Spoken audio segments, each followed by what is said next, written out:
here, and we are in the Sierra Nevada mountains in the Stanislaus National Forest, and it is July 4th weekend. We're having a good time up here. I went camping last night.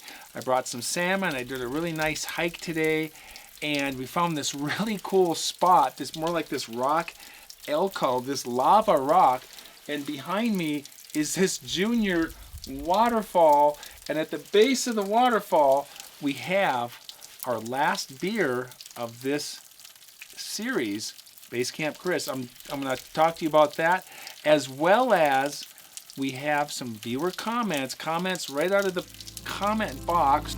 That's next.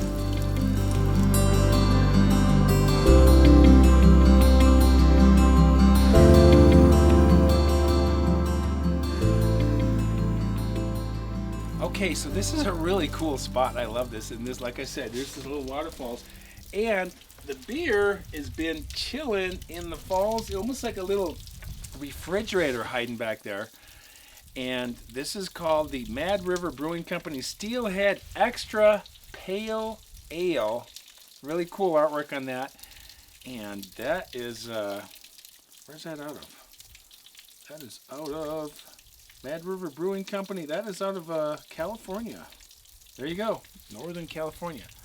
So like I said, this is our official last beer, and I got a few reasons why. Let me take a shot of this guy first. Also, I got a lot of little things to talk about. We got the Base Camp Chris enamel tin camp cup here in the merch store down below my feet. There's the merch store down there, and I think it's like 10, 12 bucks. Really heavy duty, solid, and you can put your hot coffee in here and your cold beer, and you can put your yogurt in the morning, and just really fun. And we got the merch store going. This isn't merch, but we got hats, t-shirts, hoodies for those that want some of my merch. Base Camp Chris, and we got a BigFoot line and a bunch of fun stuff. And so check that out. I'm going to be purchasing some for myself and wearing it and showing you guys that. So yeah, so the beer is going to go away, and in place of the beer, we're going to have some healthier drinks, and we're going to be doing more cooking. I'm really looking forward to that, doing some cooking for y'all.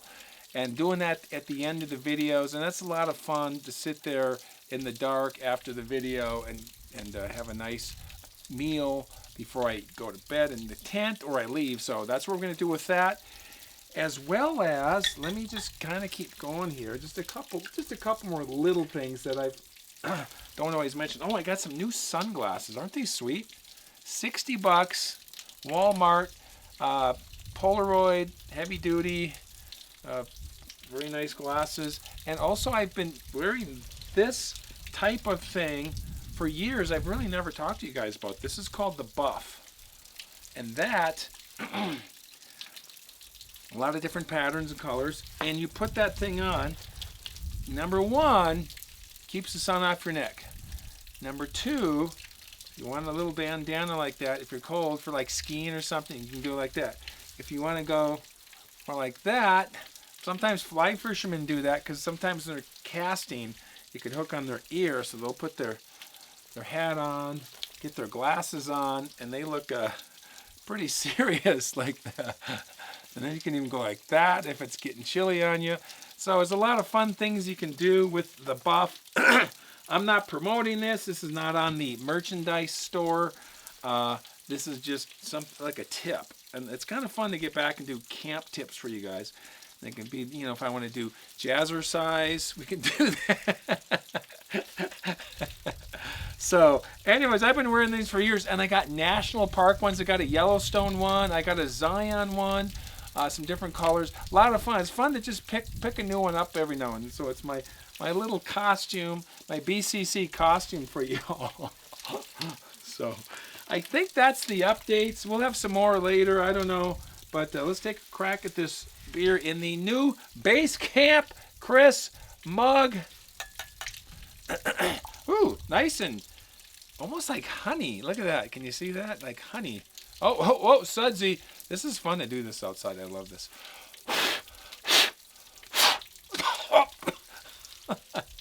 So, with the beer, let me take a shot here. That is so smooth. And then it's got this like bitter kick to it. And then it's got like this honey finish. And then it kind of flattens out or something. It's really interesting. It's very good. I like it. And it's fun. It's fun to camp and have a couple of beers around the campfire and stuff. So the number one thing is I'm going to be trying some healthier drinks, like I said. Number two, I've actually put on a little bit of weight, 4 or 5 pounds, and I think a lot of it's attributed to drinking beer. And I buy a 6-pack so I can get 1 beer to share with you guys. Now I got 5 beers staring at me in the fridge. It's not been working for me. And number cut.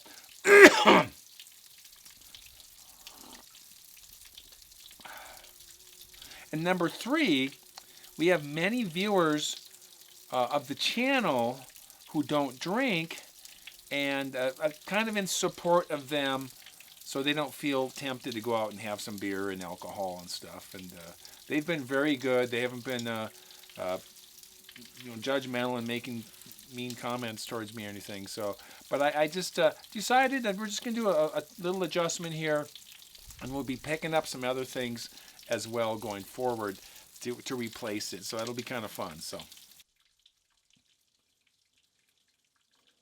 okay, our first viewer comment is from Sherry 7777.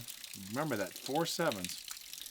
You're the best person to tell all these different people's experiences. Yeah, that's what I mostly do is you guys' stories you send me, or mini stories on the comments.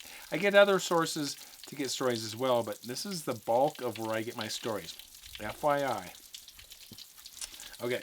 You keep me listening intently, hanging on your every word. What these men went through was so frightening.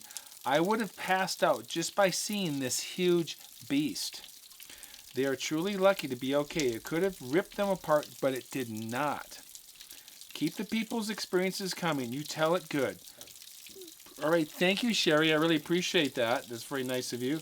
And yeah, some of these stories that they send, it just feels like there's this, here's life and here's death, and you're right at that edge, and something's happening, and it doesn't happen, but they remember it, and especially when there's terror and fear bundled with it, it is a memorable experience that will remember for the rest of your life. So yeah, truly frightening. I don't know exactly which story this was they're referring to, but that is from Sherry. Low information. I was a contractor building a cabin on Lake Vermilion in 2007. Some of us lived on site in campers while they were building this cabin. We heard noises at night we've never heard before. We saw footprints. We never saw it, but the trail cam did. Wow. I did not see any trail cam footage, but apparently he's got some trail cam footage, or he saw something.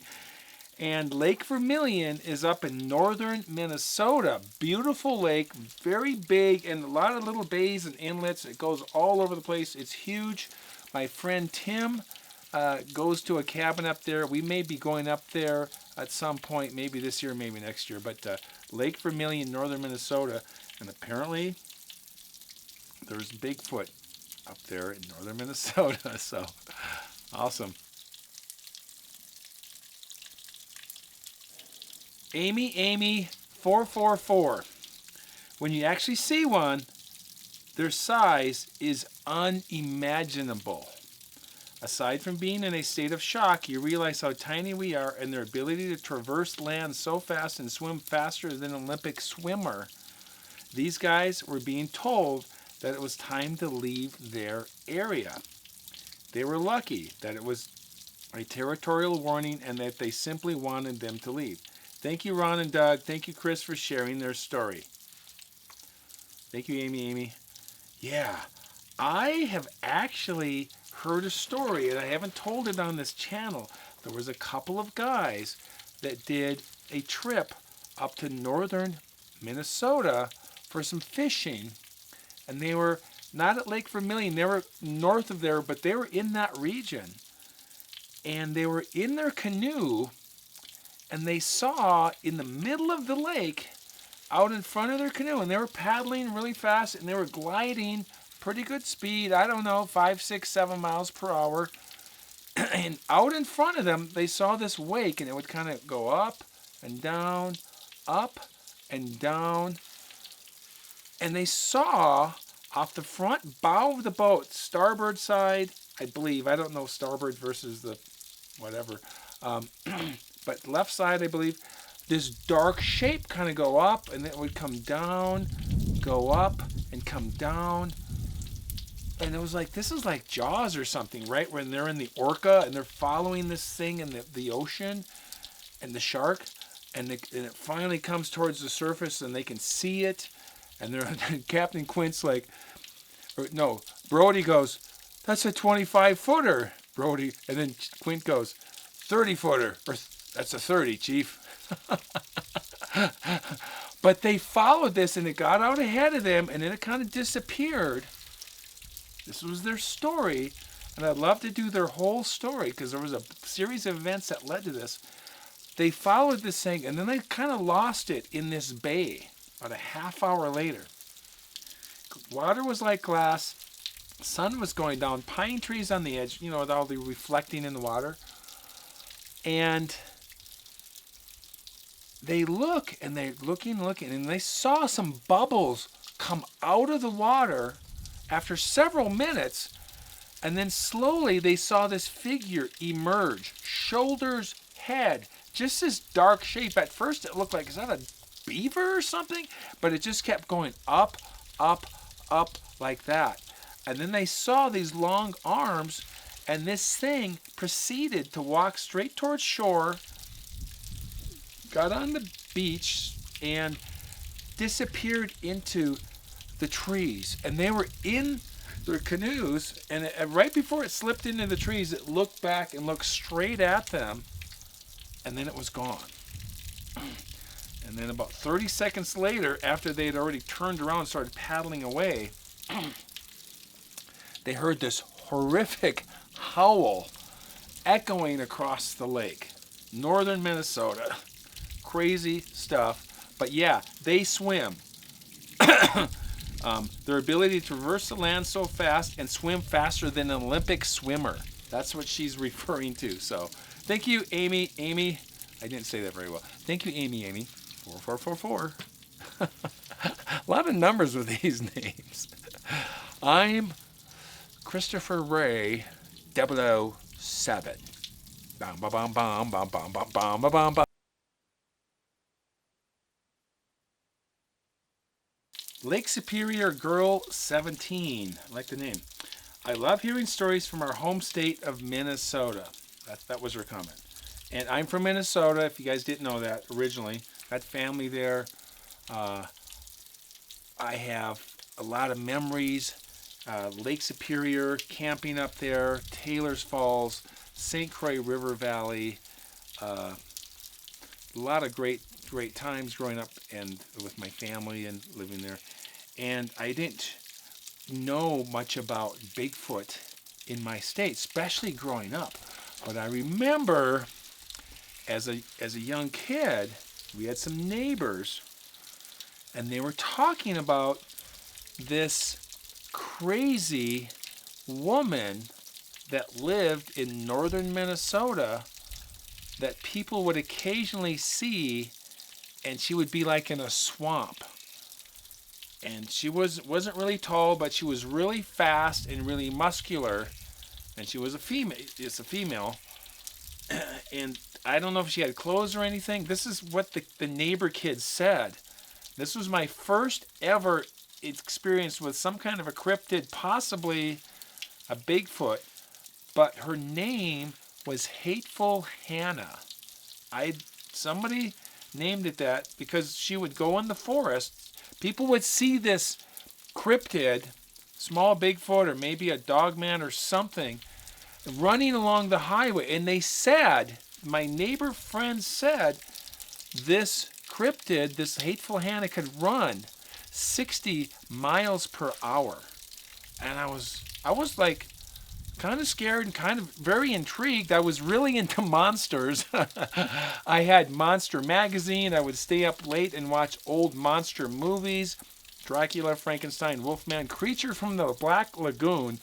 That is my all-time favorite TV movie monster. I think just behind Alien. Alien's amazing. But this hateful Hannah had this scary reputation. And there were stories, apparently, about her showing up around northern Minnesota, around Cloquet, Minnesota, which is near Duluth and Lake Superior. And that's hence the Lake Superior girl. So I don't know much about it. I actually typed in hateful Hannah in Google, Cloquet, Minnesota, and I got nothing. I was hoping to get some kind of legend or lore or history about this potential cryptid. But it was really, really interesting. So thank you for your comment. I love hearing stories from the home state. I'm from Minnesota, so love the home state. Tom Brules 5871. My wife and I used to own property along the Fernberg Road. Hiked, hunted, and camped in that location many times. Not surprised by this account. Now, I can't remember exactly what story this was, but obviously it was from his area, his county, and I always try to get as much details about the county, the location, the river, the national forest. So it's as accurate as we can make it. And yeah, interesting. He said he's not surprised by this account. Kind of like the previous one. There's stories, and I know there's stories out there. And yeah, does not surprise me about this area that somebody had some stories to tell. So that is from Tom Brules 5871. Kilcar. Thanks, Chris. Also, Kilcar.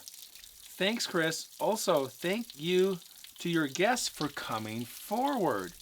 The latter is so very important. Exactly. Like I said earlier, I would most likely not have a YouTube channel if you guys didn't have stories for us, because I do not make this stuff up. I don't have time to make up stuff. And these stories nowadays are very prevalent because of the internet and channels like myself and a lot of books and places for people to go to tell their stories, right? And in the old days, the only place they could go was the newspaper. And back in the 60s, the 70s, early 80s, there was a lot of accounts where these small communities would go, we talked to farmer Bill Baldwin, who lives, I'm making this up, who lives on the edge of town. And last night, and they printed this in the newspaper that day, small town news, kind of like Jay Leno, they said Farmer Baldwin at the Baldwin farm, he went out to his barn late at night because he heard some noises. He saw a large creature walk out of the barn carrying a hog under the arm. And the farmer, they usually have a shotgun. The farmer shot the Bigfoot, apparently, and the Bigfoot screamed. Didn't seem to hurt him. He dropped the hog. The hog took off running, and then the Bigfoot took off running, disappeared in the night. And Farmer Brown described him as 9 feet tall with green eyes, and he was hulking. Looked at him, scared the heck out of Farmer Baldwin. And so there, if you type in 1970s Bigfoot accounts or news articles, that's the key word, news articles, pick a county, pick a state, pick your own community and see what's out there. It's pretty interesting when you go, oh my gosh, I remember that farm on the edge of town, and then there's a story linked to it, and those stories are almost virtually gone. They're like lost to history. They're recorded, and there's some libraries keep like the catalog of newspapers, and you can type in the name of a newspaper, and sometimes something will come up, and you're like, oh my God, there's a Bigfoot story. I actually have a book, and it's news articles from newspapers in the old days. Most of them are out of either eastern or western California, like Sacramento and San Francisco, or they're back out east in Ohio, Pennsylvania, New Jersey. And these newspapers, like the Sacramento Bee from 1870, said there was a mountain man hunting up in the Sierra Nevada, right here. And this is actually a true story. This is pretty vague or rough, and he was in his camp, and he had a campfire going, and every time he left to go hunting, he would come back, and he was surprised to find his logs from his campfire were thrown out of this fire pit. He's like, that's really curious. And he left again, and he came back an hour later. He was hunting, so he's looking for deer or elk. Came back, and again, same thing, but it was like a new log in a different location, half burned. So he said, I'm going to hang out here and watch. And so he went into the brush, concealed himself, sat in there for a good hour or so, had his rifle. He's got the buckskin on. He was kind of a hunter mountain man or something. Had the horses hidden, and he saw what he called a large hairy man, 6 feet tall, walk into his camp, look around, and then reach into the fire and grab a log and just kind of swing it around and look at it and hit him, whatever. And then he would just throw it up, and he was really curious about this, and he was watching this from this cover, and then this thing disappeared. He got out, and as he was going towards the campfire, he saw this thing hadn't completely left yet, turned and looked at him, and then had this high scream, shrill scream, scared the heck out of him. This thing took off and ran, and he ran in the opposite direction for a ways. It didn't chase him, and he left his rifle in the brush, but this was in the Sacramento Bee from, I'm going to make up a date, but it was something like April 17th, 1871. And it's so cool to do some homework, research, and dig into some history about Bigfoot. Nowadays, we got you guys doing this stuff. And back in the 60s, 70s, 80s, we didn't have that. It was just, like I said, the newspapers. So it was like Jay Leno's small town news, where they have these crime reports. And it's like, a large rooster was last seen running down East Main Street. It took a left on Elm Street, and then ran by the police precinct, and they pursued the chicken in the squad car, but they lost him in Mary Brown's front yard. It disappeared in the backyard. They lost the rooster, but apparently there's a wild rooster running rampant through our community. So please keep the kids and dogs and children in the house or whatever.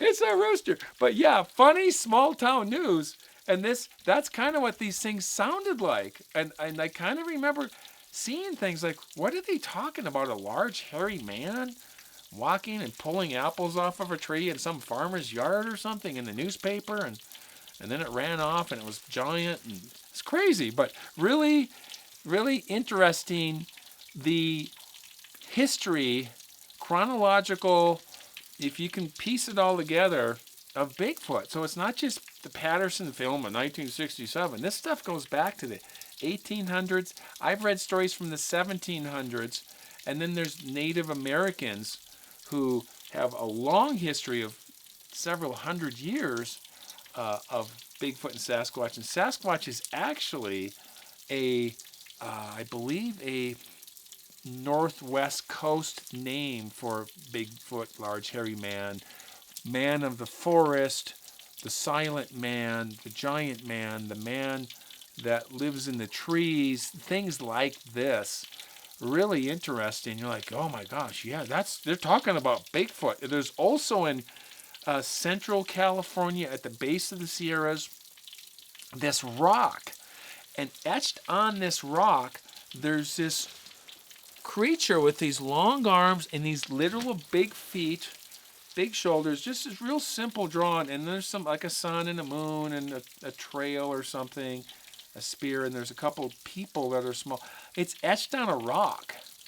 I forget the name. It's called the Acoustic rock or something. I can't remember the name, but really, really fun and interesting stuff. If you guys would like, I could do a nice collection of these from this book. This book is huge.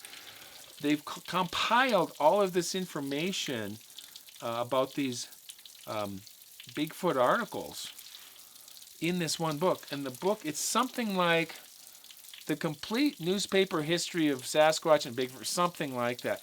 This book is literally that thick. It's intimidating. I start reading it and I go, oh, that's a great story. I close it up, come back a day later, and I'm like, oh no, I can't find that story. And I spend 20 minutes looking for it because I read this stuff on my own because I'm so interested in it myself, and I've obviously had a few of my own experiences. So anyways, that is in response to this, his stuff about the viewers and where these stories come from. So, all right, thank you. All right, you guys, I am going to be hiking out. I got a pretty good hike. The sun's going down. We got plenty of time, but I feel I've been pretty chatty in this episode and had fun. It's fun to just get the little comment, and then my brain just goes, oh yeah, and I kind of spin out some kind of a story. So I think I've done enough stories for today. I hope you're happy with that. We got a number of things coming up. I'm going to be going out, I believe, with the e-bike and putting some gear on that and heading out into the desert or somewhere with the e-bike, possibly Mono Lake. And Mono Lake is really cool. I got a couple stories from Mono Lake with the large tufa towers out in this desert lake at the base of the Sierra. It's about 80 miles south of where I live. I thought that would be so cool to be on location at Mono Lake. And there was actually 2 BigFoot Encounters that I found at Mono Lake, which is a very rare thing, Bigfoot in the desert, but it was at the base of the mighty Sierra, kind of near Mammoth and Twin Lakes, that area, Bridgeport. So anyways, we're looking at doing that, and I got a bunch of stuff I want to do with the kayak and the mountain bike and the backpack, and maybe rent a camper and pull it with the truck, and kind of like this adventure camp story cookathon, hang out at the, that's my vision for the channel, not just to sit in my studio and just tell one story for 18 minutes and be done.